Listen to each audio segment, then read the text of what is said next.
human-operated vehicles.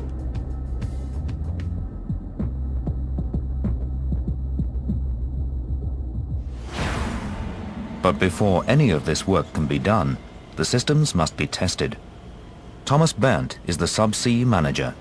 We are testing and testing and testing here, and when we leave this hole, we are 100% sure that this connection will be tight when we come offshore. There won't be any leakage. A leakage offshore at 850 meters with large volumes of gas is a disaster, which we have to avoid.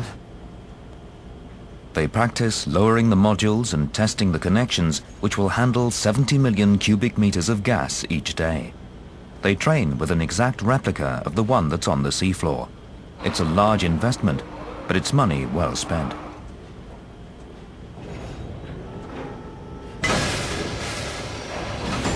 Surrounding the connection module is a steel cage that protects it from any stray objects that could drop off the drill ships and fishing trawlers. When the gas exits the field, the steel pipe expands. A little bit of expansion isn't a problem, but the engineers expect the Ormen Lange pipeline to expand along its entire length by as much as 1 meter, enough to rip it apart. They've solved this problem by using a connector that slides back and forth on rails. This will absorb the pipe's movement and keep the gas flowing. Meanwhile, engineers are tackling the Storegga slide and trying to get the umbilical cord from the template to the control center 120 kilometers away. To do this, they have to find a way through the rough and tumble terrain left in the wake of the slide. The solution is to build an underwater excavator, agile and strong enough to handle the job. It's a daunting prospect. And the answer is a spider.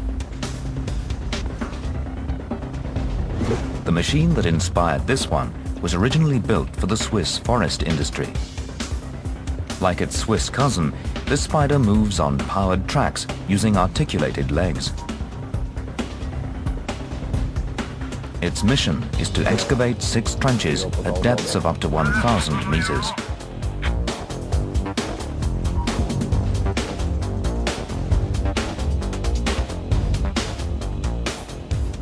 The biggest trench will be 4 meters wide by 4 meters deep.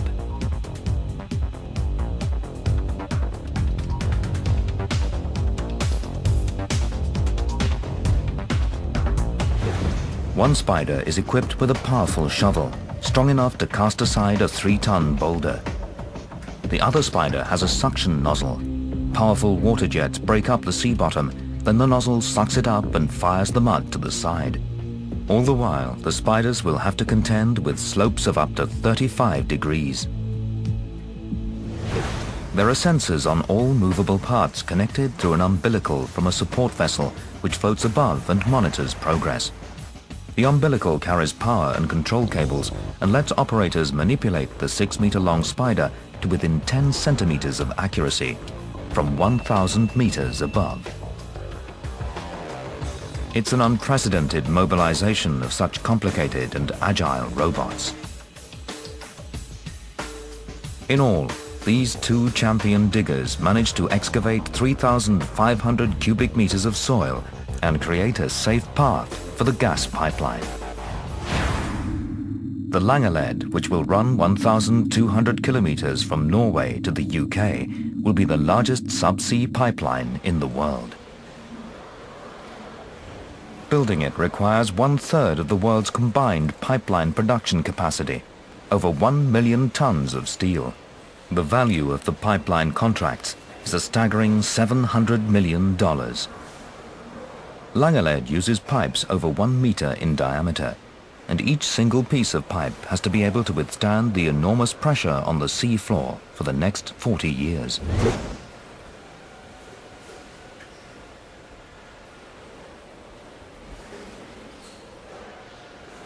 The pipes are each 12 meters long and weigh 10 tons.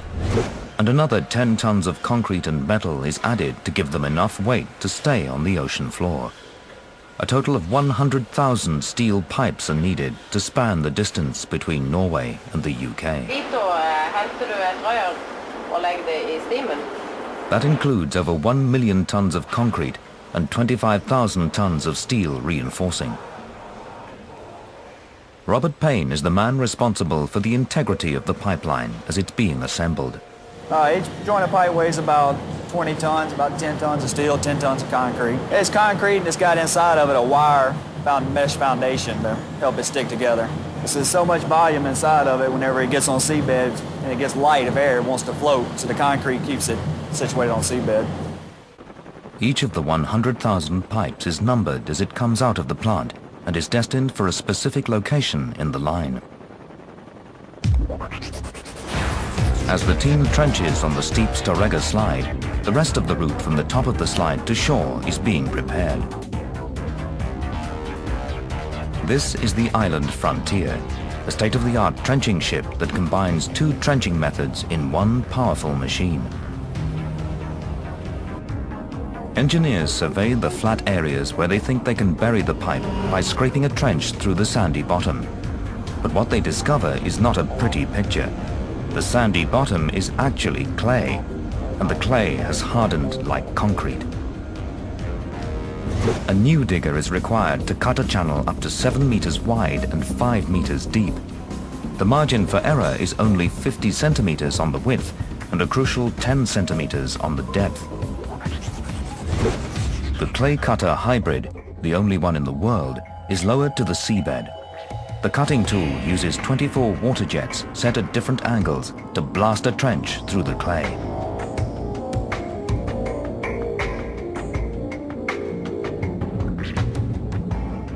Suspended above is the 4-ton jet prop. The propeller draws in large volumes of the surrounding seawater, driving it at a high force towards the seabed and clearing debris from the trench.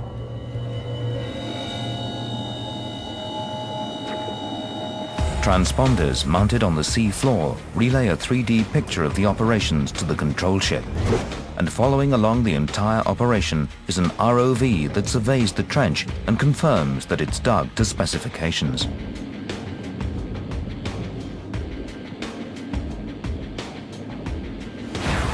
The battle is finally won.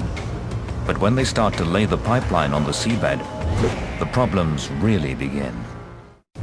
The seabed under the North Atlantic is a tortuous, irregular landscape, and there's over 1,000 kilometers of terrain like this along the pipeline route from Norway to England. It's so rugged that only small sections of these heavyweight pipes will actually make contact with the seabed.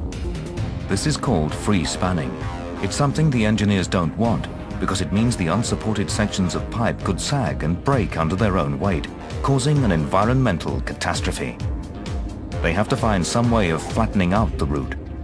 If you're not able to plane the seabed flat by moving the earth out of the way, you may have to fill in some holes with rock or other fill material. They leveled the pipeline route by laying gravel on the sea floor. This ship loads gravel into its cargo holds and delivers it to the area that needs leveling. It can carry over 9,700 tons of gravel at a time. Once at the job site, it uses a flexible fall pipe to place the gravel onto the pipe pathway. Computers create a 3D model of the seabed and the path where the gravel needs to be placed, allowing the crew to place the gravel precisely where they need it.